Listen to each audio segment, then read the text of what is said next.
conflict we had. And just wanted you guys to see what that looks like. If you guys are turned that way, feel free to turn your chair around just to make this a little more interactive.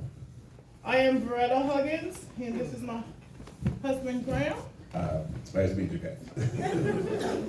And we are pleased to be your keynote speakers today.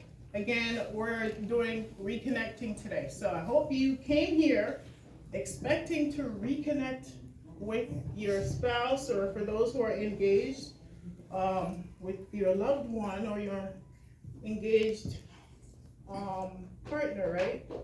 So congressional discussions is what you just saw.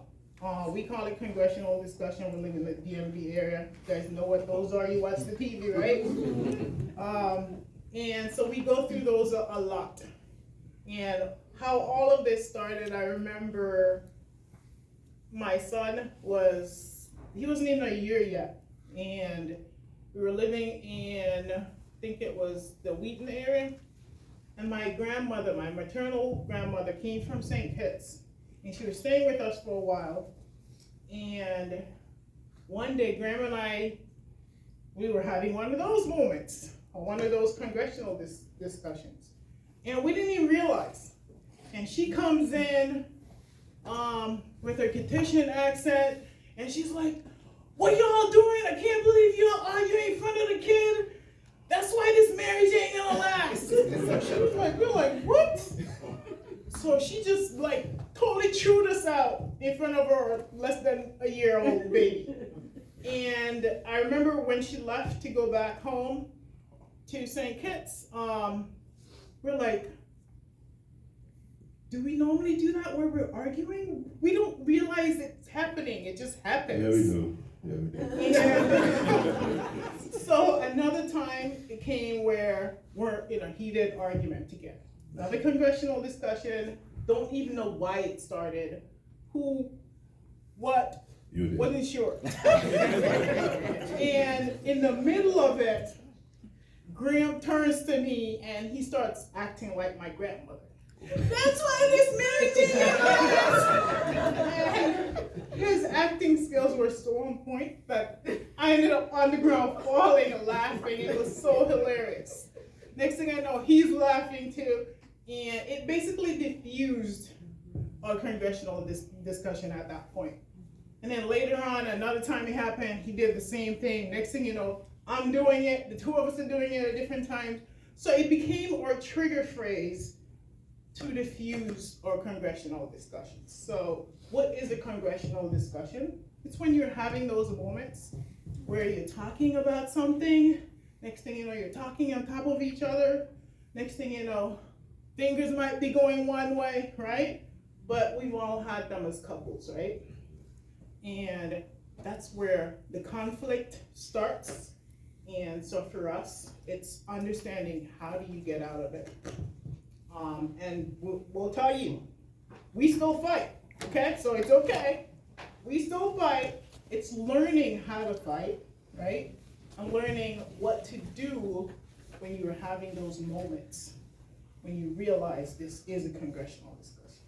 And that first congressional discussion, we were already 10 years into the marriage. I mean, these things can pop up anytime. 2 years in, 20 years in, you know, you're gonna have this momentum something. For us, I mean, we've been married, you know, going now for 29 years, going on 30. So we have argument before kids, argument with kids, argument about the kids, argument about who's gonna do the homework, argument who's gonna cook, gonna pick the kids up. We argue about everything, right? She just, you know, sometimes we just do argument, just to practice. She come in and I just look at her and say, today is not the day. I don't have the bandwidth for it. If you want somebody else, I said, I gave you 3 kids, go pick one of them. Go ahead and try to argue with them today. You know, I mean, normally we won't ask the kids, when the mother drive up, I say, look here, watch. Y'all have something to do, make sure y'all knock it out. Because I want to hear, I want to hear that you can do this. Let's go ahead. Walks right in, look around, the kids are sitting down, work not done. I said, hey kids, see y'all later. I'm not my kid. I said, not today. I'm feeling to go to the gym to work out or something. And come back when people say she's sleeping, okay. At least I go watch sports. All right, but forgiving one another and forgiving one another, if any man have a quarrel against you, even as Christ forgave you, so also, Colossians 3:30. Right. We gotta forgive. All right. Before the argument begins, just throw it down. You know, I remember I used to be at camp with Pastor Doug. We had this one member. Thursday at camp, you go down and tell Pastor Doug, but Graham did this, but Graham did this. Shout at me, he did this. So on Tuesday, I go down and I say, Pastor Doug, I just want to put my apology in now. So when he comes, tell him that I'm sorry. Get over it.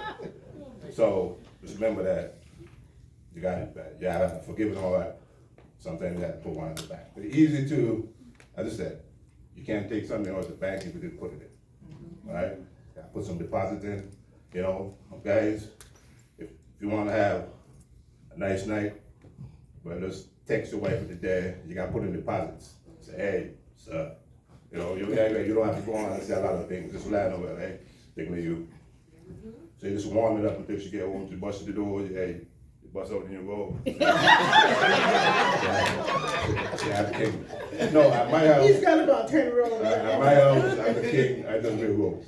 Okay.